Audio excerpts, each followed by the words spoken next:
So even though I'm a complete newbie at narrative design, I'm going to talk about it. Because this is I Should Be Writing Season 17, Episode 63. But I should be writing. I should be working on my craft. I should be writing. I should be submitting my next draft. But I'm sitting home watching Doctor Who. So hi there. This is I Should Be Writing, the podcast for wannabe fiction writers, and I am your host, Mer Lafferty. We live stream Tuesdays and Thursdays via Twitch, at twitch.tv/MightyMer. And if you want to come to the live show and hang out, that's great. If you want to get this on the feed afterwards, that also is great. I'm just glad you want to hang out. What you see on the stream is the stream dog. He's already had the cam turned on and been treated twice. So he has, I believe, come to terms with the fact that he's not going to get treated again and gone to doze in his special spot, which is the companion cube rug on my floor. So what I've been working on, absolutely nothing. I've been working on some outlines, and I'm getting this theory that most of the murderers in Agatha Christie novels would be Moriarty level, because the things they work out to not get caught they're brilliant plans. It's just Poirot and Marple are smarter.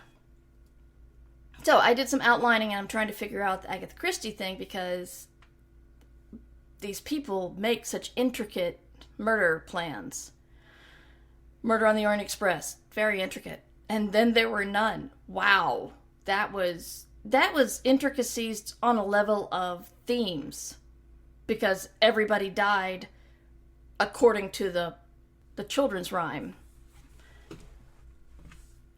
So, I don't know. I guess I'm trying to think of a way to get my next murder mystery more complex.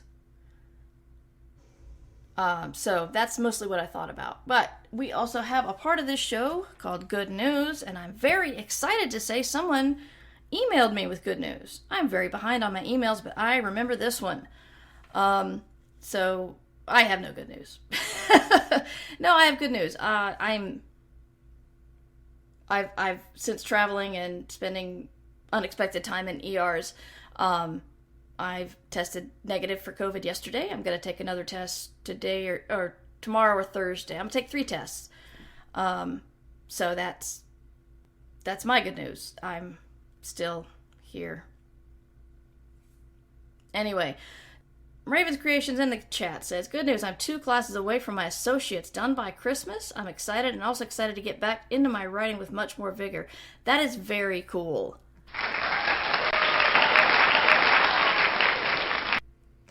Congratulations, Raven's Creations, and I'm looking forward to seeing how your writing takes off when you're done with your associates. If anybody else has good news in the chat, let me know. I'm going to try to find that good news in my email. Good news, okay, yay. Feel free to use my name. Brian says, thank you for your good news segment. I've been waiting to write in until I hit my short story rejection milestone of 100 rejections.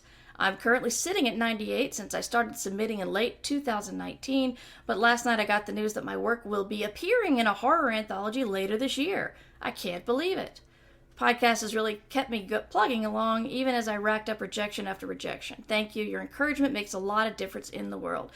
Thank you, Brian. I know you sent this a couple of days ago, but really needed to hear that today. And I understand you were waiting for your 100th rejection, but coming in with, is this your first sale? If it's your first sale, great. If it's a sale that came after 198 rejections, that's cool too. But congratulations, Brian. Everybody in chat is cheering for Brian. Underpope says, wow, 100 rejections. That's great for Brian. Shale says, wow. So a lot of love. Well done. Keep going.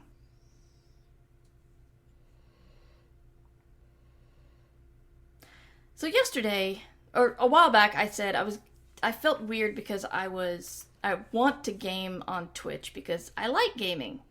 I like it a lot. And I like chatting with people while I do podcasts on Twitch. So it seemed obvious that those two would go together. But because I'm bringing my mostly writing audience here from my podcast, and I don't know how many of them are gamers, and I game at different times, that audience really isn't building. And so I've been trying to think, am I doing it for the audience? Kind of. I mean, we all want to grow and be larger and have bigger numbers and get lots of sponsorships and subscriptions and suddenly make this your day job. I don't want it to be my day job. It's stressing me out doing 4 hours a week. And that's on camera. But I thought one way I could tie it in to my podcasting is there are plenty of interactive books out there, stories, some with lots of art, some with not a lot of art. So I started to think about doing one of those. And so I would say I would play the game and then I would talk about it. So you don't have to have seen it. I'm going to try to be to where you can't see it. But if you were here yesterday and you have questions or comments, please let me know if I've got it wrong, because I've never done a game. I've tried. It's really hard for me to think in a branching narrative form. Really hard. I'm sorry, the Hetman. Welcome. Nice to see you. I missed Hetman's good news. I just turned in a short RPG adventure. A positive reaction from the editors so far. That's exciting. Can you tell us which game? Adventures are fun to write. I remember those. Tell us if you're comfortable. If you're not, then just congratulations and here's some applause. And confetti. Okay. So what I tried to do was Dream Daddy. Dream Daddy is it's a gay love story about a widowed man and his daughter moving to an area that have an awful lot of single gay parents. And so you suddenly, you're meeting a lot of people who also have kids but are available to date. And it's it's a funny / fun concept because, I'm really glad that gay romance and stories that center on people that are not quite like me are getting play. But I wanted to play it. I said I wanted to play it because I heard it was good, and I've seen some playthroughs, but I was trying to not appropriate too much, even though I was obviously playing a gay man because that's the main character. And then I got in there, and they have 3 body types, sort of a muscular and slim, sort of a more comfortable dad bod, and one that's very thin. Not emaciated, but just like not muscular, but thin. But then they have 3 more that look, if you just glance at it, they look sort of identical, except for the ones on top are wearing tank tops, and the one on the bottom are wearing like sports bras. And it's like you can choose muscular dad with binder, and I realized that these are for trans dads. You can play a trans father, and I just thought that was the coolest thing ever. And I'd already said out loud that I wasn't going to try to be like a black gay dad or, do something different to appropriate someone else. But I was excited to see people had the option to play a trans gay dad. So good on you, Dream Daddy. And it doesn't say like, this is a transgender person. It's just, it's muscular body with a binder, and they didn't have cleavage. Binders really are supposed to push your breasts down, not enhance them. So, yeah, that was a really interesting choice to make at the beginning. The Hetman says, it's for Hackmaster, so few will play it, but it's built for convention play as a taster for the system. That's great. I never played Hackmaster. I did write for Knights of the Dinner Table once. I mean, I wrote a column for them a long time ago, around the time Hackmaster was coming out, and I thought it looked like a lot of fun. I just haven't done a lot of role-playing as an adult, which is sad, but yeah, what Jolly's done with Hackmaster is pretty impressive. So that's awesome. So the first thing is, it's a little slow in the beginning, and I've had narrative games lose me because of the very slow build up. Because first your daughter's trying to wake you up, and then you're talking about all the moving boxes, and then you decide in the middle of a move to go through one of the boxes and see pictures, and you see the picture of your deceased husband, and you get sad, and then you see pictures of your daughter as she's getting older, and you talk about that a little bit. And as I said, it's slow. I was surprised when, like, I was an hour and 45 minutes in, and I hadn't even met all the dads I could romance. But one thing it did that really interested me is the father and daughter have a very tight bond. And it's a tight, comfortable bond where they, they joke with each other and they laugh at each other's jokes. But you can see she comes to him when she wants permission for something, or she still treats him as, a respected adult. So it's not just buddy, now he's going to let her go out and drink because he does that with his buddies or whatever. But it's a really healthy relationship, which is good because it doesn't hide the fact that you are melancholy after losing your husband.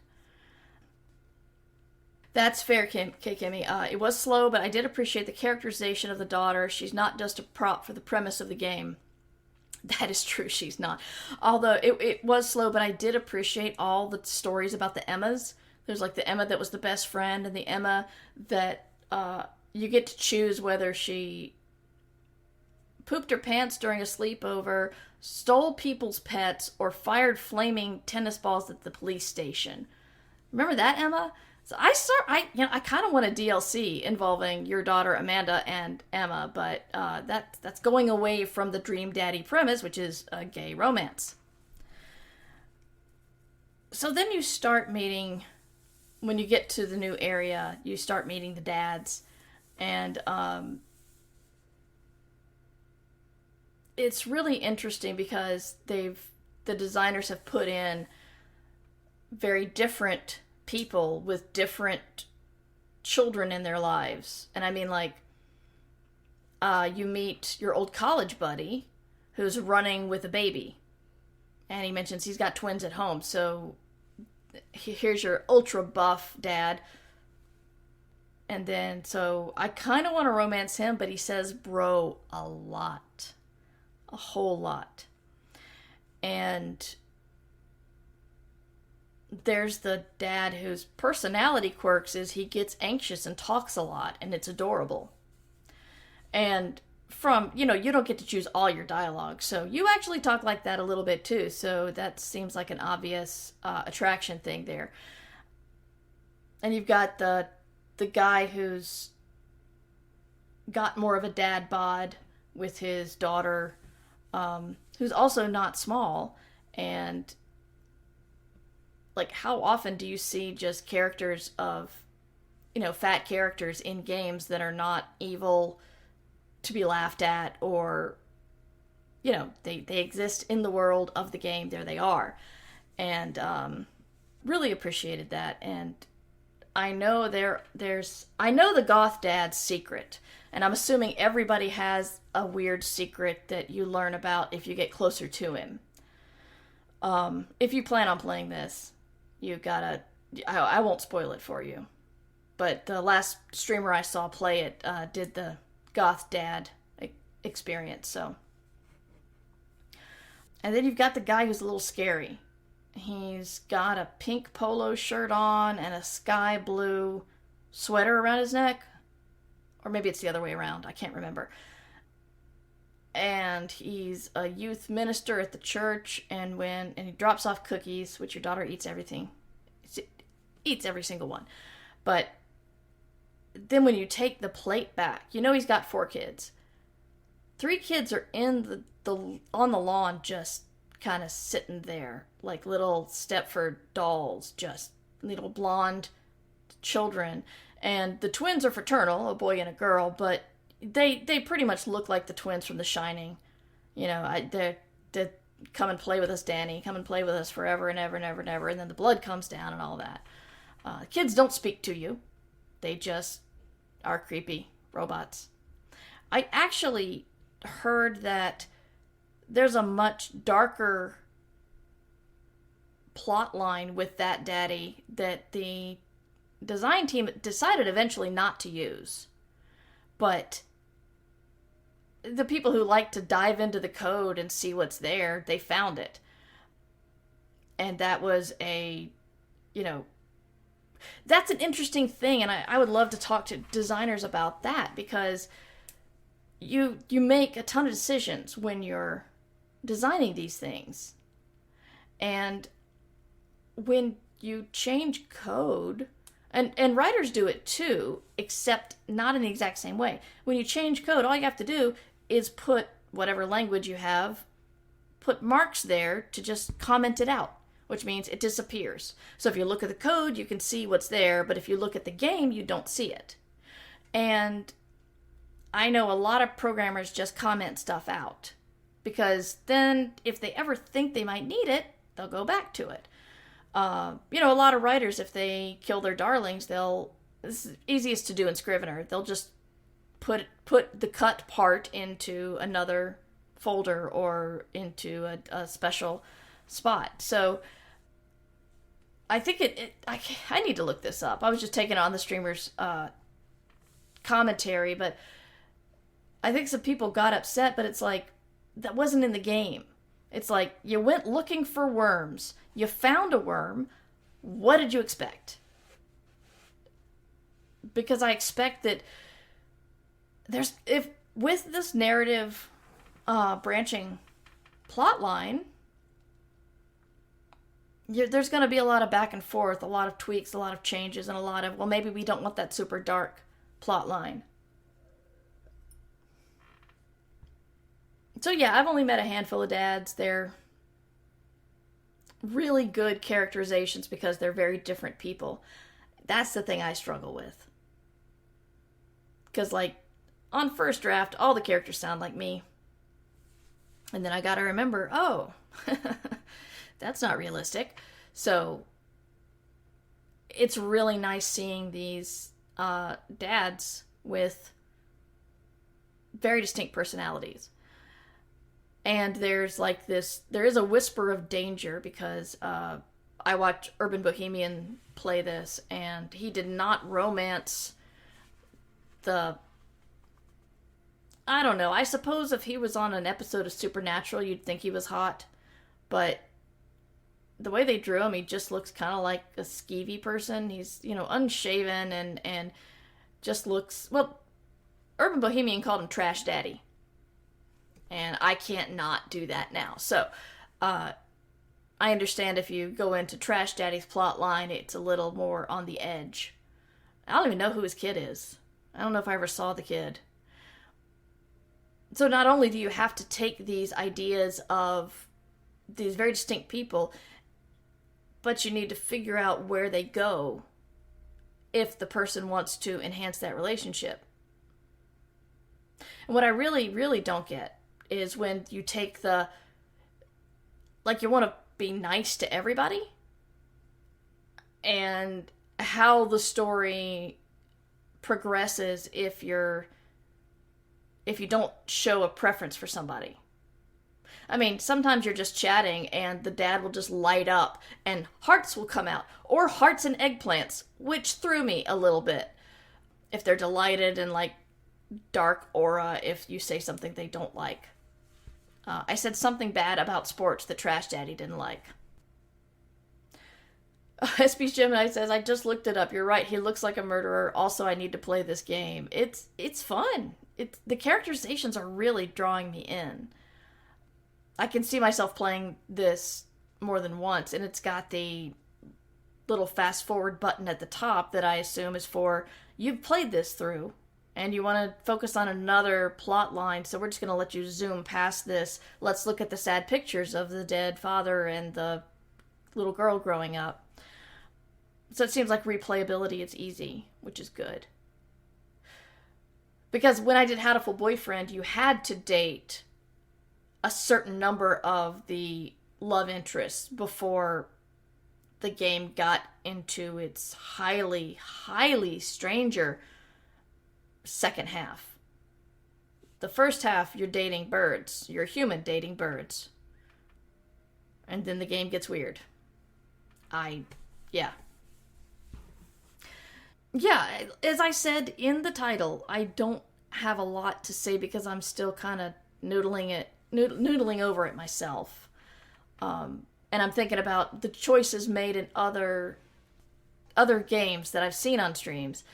For example, if you get to a 8-heart level, I'm sorry, this is a tiny bit of a spoiler on Stardew Valley, but if you get to 8 hearts with every person of the same gender, you will have a moment where they basically confront you and they all break up with you. So it's interesting that he kept track of all of that. That it was something that might need to be addressed. It's not addressed in Boyfriend Dungeon, which is interesting. Because even though one guy said, I prefer to be monogamous, he never, ever, ever asked about the other weapons I was dating. Yes, I've dated birds and weapons. You can tell what kind of narrative games I like. Although yesterday a streamer was talking about how he liked the idea of Amanda from Dream Daddy becoming the protagonist in Boyfriend Dungeon. You know, it's a couple of years later, Amanda's on her own. She starts dating weapons. But one thing we talk about in narrative design, and I'm mostly talking about writing stories, is conflict pushes the story along and makes things interesting.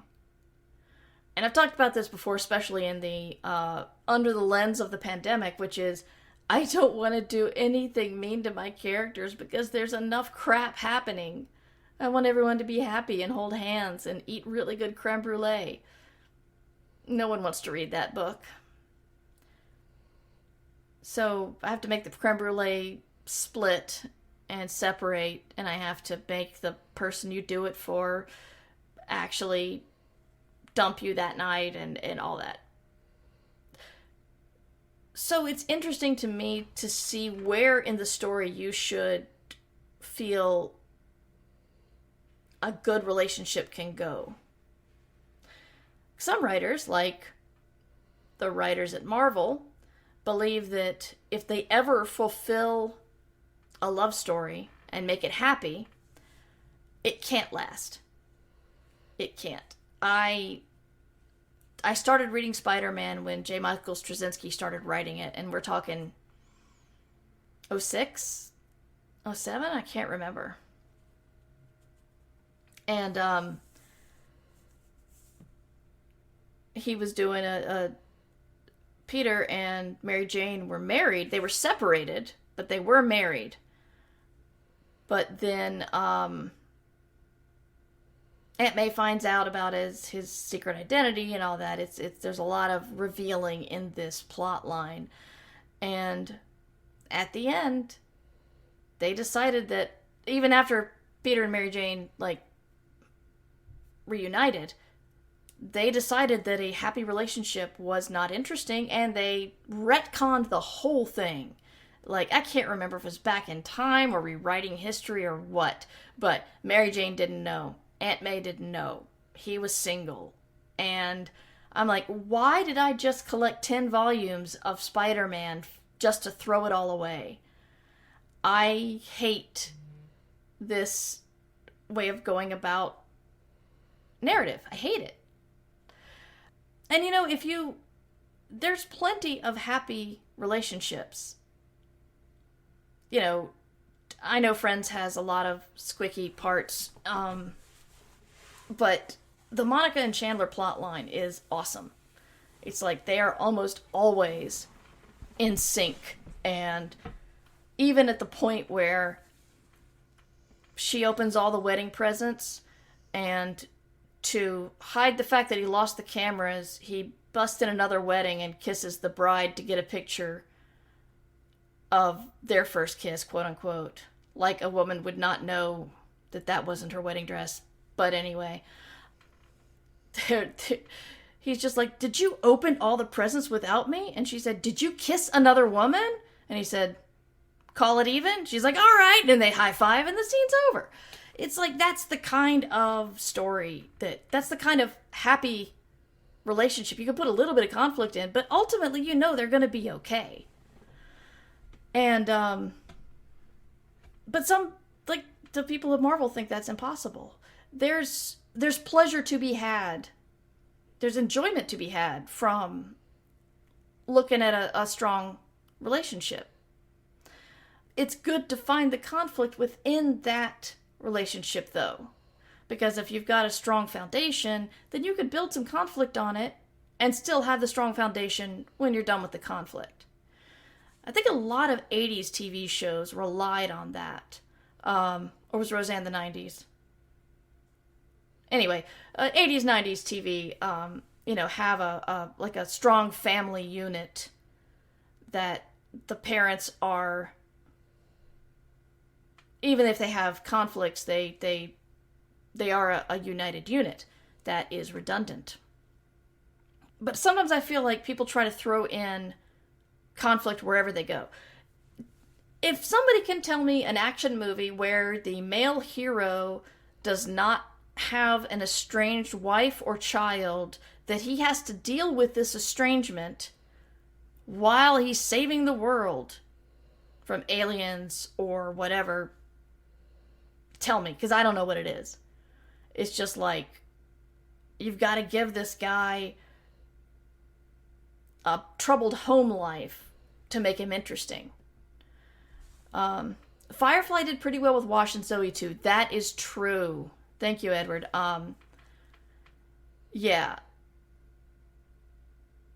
Especially, there's a point where they talk about how, because they're veterans, Zoe and Mal are very close.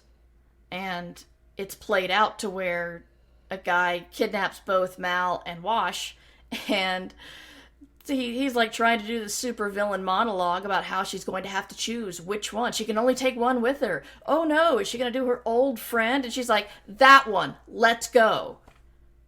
And she takes her husband. And of course they come back and they save Mal and they put his ear back on.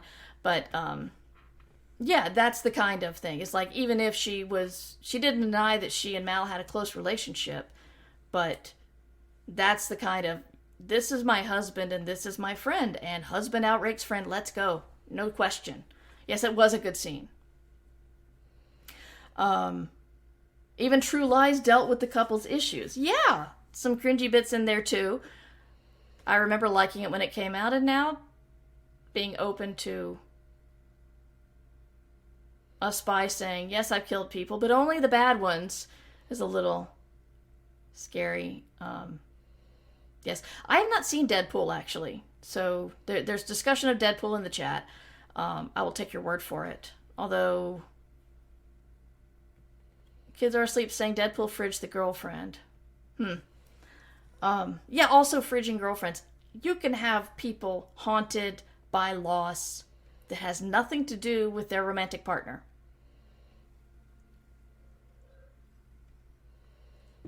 I think Peter Parker's constant stress that Aunt May's going to find out is interesting.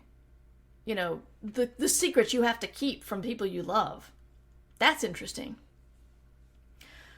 So it's, you know, it's a long way of saying when you're making the relationships in your stories, think about if you can make some with some pretty solid foundations. Because we all know that even in exciting stories, it's nice to have a moment, a chapter, or a scene even, where you can go, okay, that's over. I'm relieved. And having that foundation with somebody, either friends or romantic partners or parent-child relationship or any relative, that could give you that relaxation and that safe place to go and relax from the story. Yes, in video games you have safe zones where you, the player, can rest for a minute. Although, you know what, kids are asleep, I was totally botching the hunting grounds. I'm going to talk about Horizon Zero Dawn here for a minute. Sorry about that. I was totally botching the hunting grounds where the tramplers and the birds are. And I kited all of the birds back up the hill with me. So there was a stormbird and a couple of glinthawks, and they're attacking me. And the funny thing is, because I'm in the quote-unquote safe zone of the hunting grounds, every time they shoot at me and I try to grab the bow, Aloy's like, oh, it's not sporting to shoot them from up here. I should go down on the ground. And I'm like, they're trying to kill me. I think I'm allowed to defend myself. But no. Sorry about that. Yeah. Interesting thing about Horizon Zero Dawn is the fact that Aloy is entirely solo. She makes allies, but there is no point in the game where she thinks, that I can remember, that she thinks, I'm going to need some help. You want to come with? No, she's just like, y'all stay back here. I'm going to go do the hard part, and then you can come in.